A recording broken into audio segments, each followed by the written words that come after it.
What's going on, everybody? Here today with another Bodhi Tree mental health video. On this channel I talk about my own journey through severe mental illness, mainly OCD and severe chronic anxiety. The title of today's video is Response to Gabriel Ramanni. If you're watching this video, chances are you clicked on the link posted below his recent video on HOCD. And really, I'm making this video hopefully that it reaches Gabriel so he can better understand OCD and anxiety, because so many people struggle with this sort of fear, this sort of anxiety. It's a very common theme within obsessive compulsive disorder. And when I saw Gabriel's video posted about this topic, it was just so obvious that he really had no idea what he was talking about, and a lot of the advice that he was giving was actually really horrible advice. And Gabriel, if you're watching this video, finish it to the end, because I'm going to really break down for you and anyone who's watching this video what OCD really is and what HOCD really is. But before I get into the video and address all these topics, I want to talk about personally, why am I even subscribed to Gabriel Ramanni's video? This channel is called Bodhi Tree Mental Health, and if you look around this channel, you're mostly going to find a Buddhist philosophy being pushed along with mindfulness and meditation as a way to cleanse the mind, as a way to treat mental illness, to overcome suffering. But as I've stated on this channel multiple times, I'm not a Buddhist. And actually, the reason that I'm subscribed to Gabriel's channel, and I'm subscribed to a lot of other Dawa people, and I listen to a lot of Islamic commentary and Islamic guidance, is because I used to be a practicing Muslim. I was a Muslim for 4 or 5 years, and I've been to masjids, been to mosques, used to pray. I have a lot of friends that are Muslim, so I'm pretty, I'm someone that have a fair amount of experience from a revert standpoint. For someone that converted to Islam, took Shahada, I'm someone that is somewhat knowledgeable about Islam. And even though I don't practice anymore, there's a lot of great things that I have taken from their religion and continue to hold as really good guidance. And a lot of the things that Gabriel talks about on his channel is interesting. His perspectives are interesting. A lot of his guidance is good.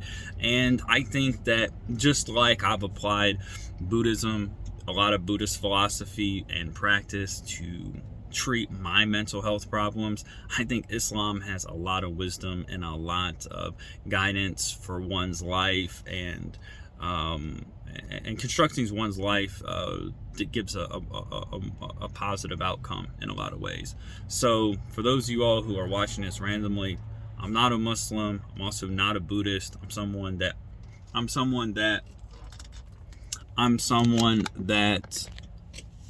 was at one time a Muslim, and someone that has suffered with OCD and anxiety for really on and on throughout my life, and then basically crashing back in 2018. So let's jump into it. The main premise of this video is to clarify, to educate what HOCD is. But before we jump into HOCD, it's important to understand what OCD really is. OCD is fundamentally, it is a disorder. Okay, it's a kind of disorder that develops in the brain or in the mind, and where a person experiences reoccurring intrusive thoughts in their mind, and they engage in compulsive behaviors in order to get rid of these feelings, of these thoughts, these problems. They try and solve the problems, they try and cope with these thoughts, and they usually, the compulsions take many different they take many different forms, but generally you can consider them coping compulsions, avoiding compulsions, and controlling compulsions. People will try and control things around their obsession. They'll try and avoid things around their obsession, and they'll try and cope with the anxiety and the discomfort that this disorder brings. And hence the fourth, people experience these intrusive thoughts, and then they engage in these type of compulsive behaviors, and it becomes this vicious cycle. And typically people that develop OCD have a long history with anxiety in general, and all anxiety disorders typically stem from a really the brain, or you could say the mind, has developed a real intolerance to uncertainty. There's this chronic needing to know, needing to understand, to solve these type of uncertainties in the mind. And when people develop OCD, it's typically the result of a long untreated generalized anxiety disorder. And OCD attacks, or OCD splits into many different fears. Some people, what people consider HOCD is not really much different as what someone would consider health OCD, or what somebody would consider POCD. There's many different themes or obsessives and obsessions, and HOCD is just one of those obsessions.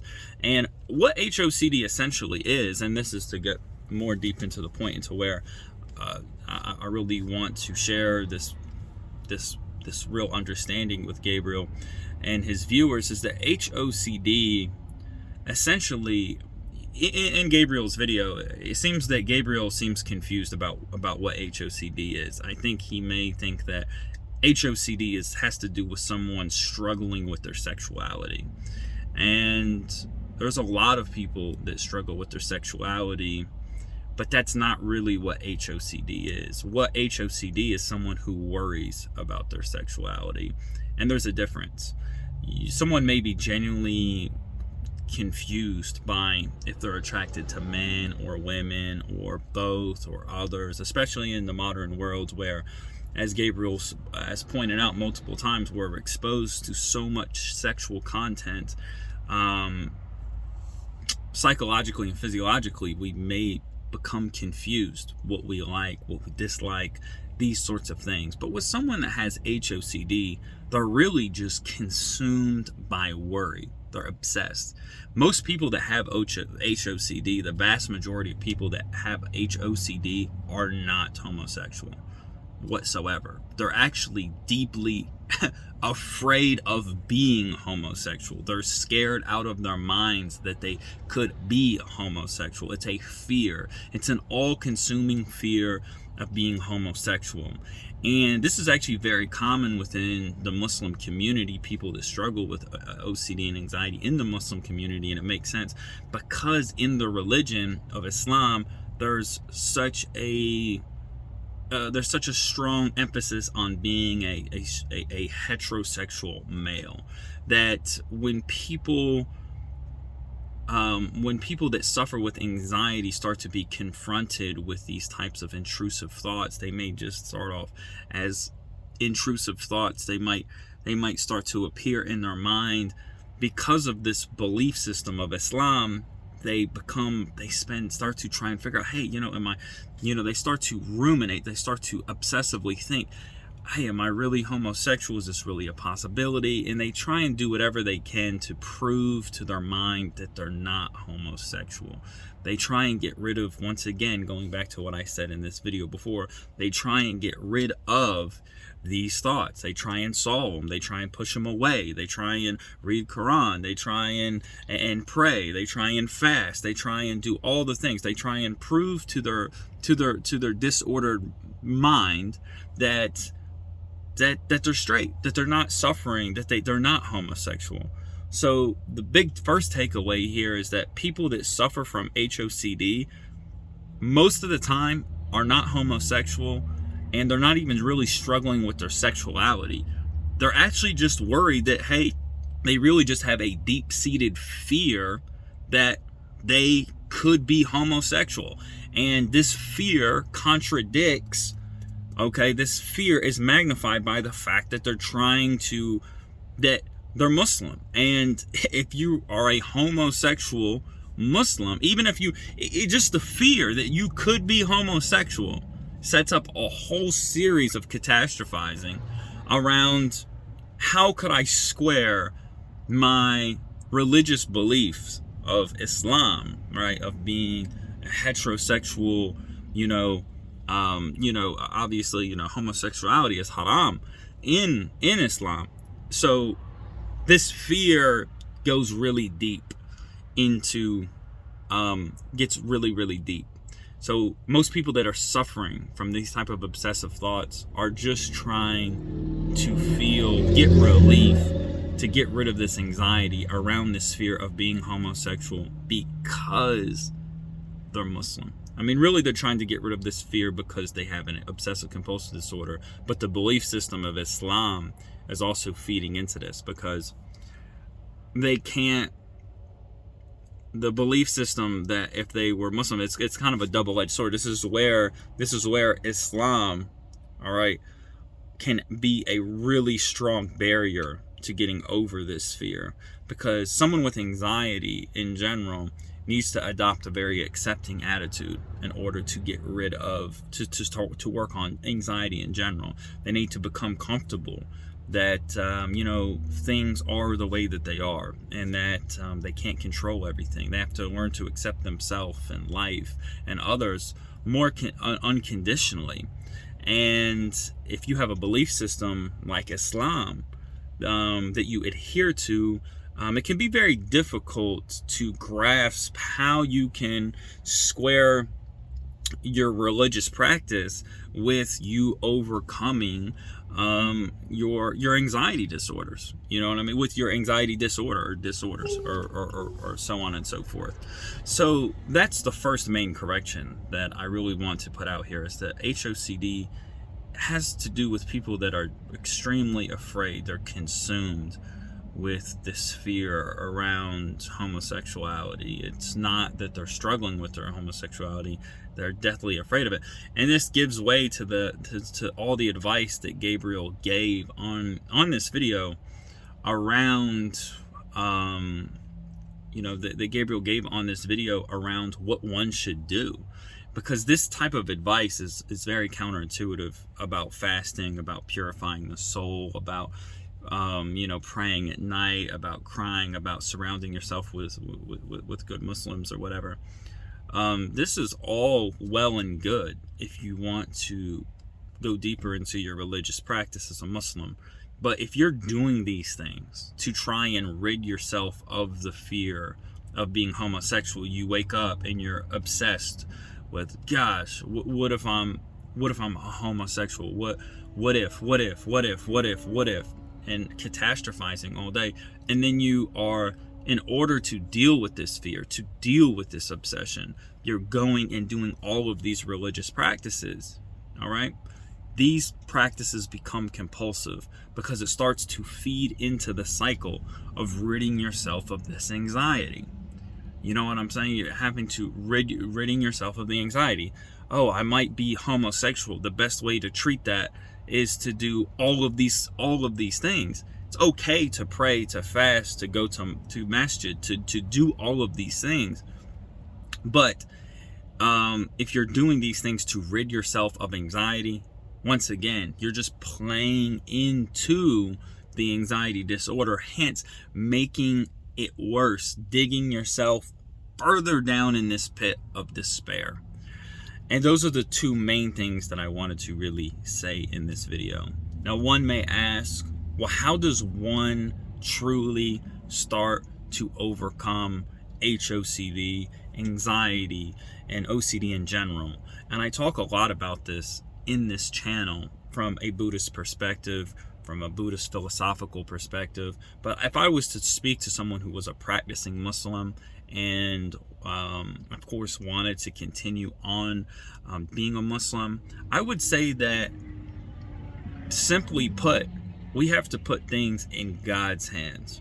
God is in control of all things, including what you're experiencing now, what you may experience in the future, what you've experienced in the past.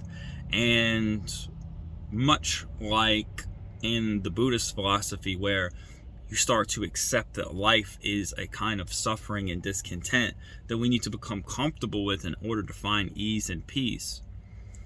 In the Islamic context, we need to rely on God himself. We need to trust in Allah. We need to trust in Allah that he's in control of all things. And we don't have to, if we are experiencing these doubts around our sexuality, and we have these fears about things that we may do or could do or whatever, because even people with OCD, they have these urges, they have these feelings that they may act on these fears. They're afraid of these things deeply. They think, oh gosh, well, what if I actually did commit zina with a man, these sorts of things, or a woman, and have these homosexual acts. We have to go back to the message of God in the Islamic the Islamic teaching, and say that no matter what we do in this life, right, according to Islam, minus shirk, being the most highest of all sins, but God forgives all things. So if you do struggle, if you were, I'm not saying, because most people that, like I said, if you have a fear of homosexuality, or you're struggling with your sexuality, the main thing is our intentions and our actions, right? It's our intentions and our actions. So we have to look at, we have to be aware that as long as that on a daily basis, on a moment to moment basis, we are doing the best that we can in our life, that we have to leave the rest up to God. And if we do fall into sin, and we do fall into these sins, to these fears, to these desires, that it's not the end of the world. We're always there. Repentance is always there for us.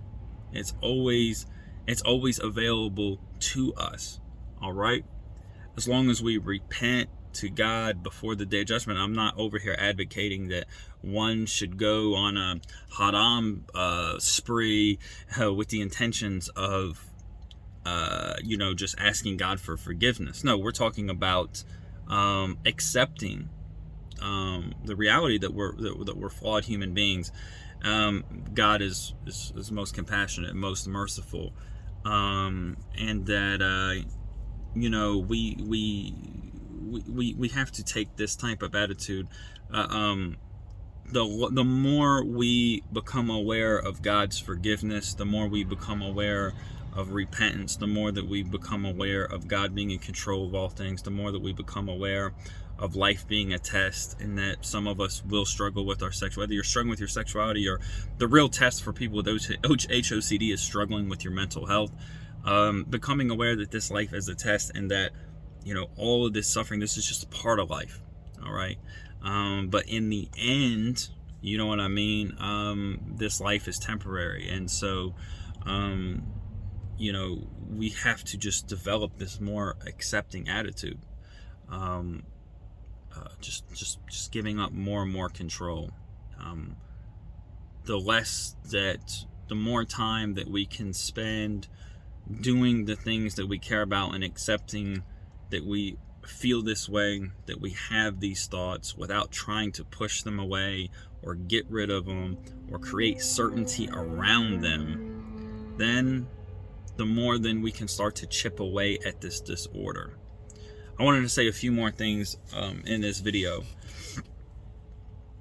As someone that's lived with OCD and lived with anxiety, it's an extremely, extremely horrible thing to live with. If you have OCD, if you have chronic anxiety or chronic mental health problems, it's very, very difficult. Every day is a challenge, and it cannot be understated how debilitating this disorder is for people. So if people come to you, to anyone watching this video, and they start to experience these fears, understand that what they're going through, the amount of psychological suffering that they're going through, is immense. And it's important that these people that are suffering with their mental health are really met with an accepting attitude. This is not the time when people are struggling with their mental health to really, crush down on them, because people with their mental health are already living on the edge. It's not beneficial whatsoever to, be harsh with them, to be demanding of them or whatever, because it's just, none of this in this situation is helpful. If someone's deathly afraid of being homosexual, stressing how haram, this is, and maybe being judgmental of their practice is it's gonna make it worse, actually. I wanted to make another point briefly. There's another common theme that a lot of people suffer with that are Muslim that have OCD, which is scrupulosity, which is basically obsessed with religious practice. Some people, they feel unease, become almost anxiety ridden if they don't get all their prayers in, or they don't say their prayers specifically way, or they don't make wudu perfectly, they don't follow proper guidance. It's very common for people with OCD and anxiety that are Muslim, for anxiety and OCD to latch on to the religious practice, because it's such a the thing about Islam is that, especially in the modern world, if you live in a Muslim country and you are in an environment, I'm not talking about, you live in a Muslim community in America. I'm talking about, if you live in a very dominant Muslim country from birth, then the situations around you make it easy for you to practice. Everybody else becomes more normalized or whatever.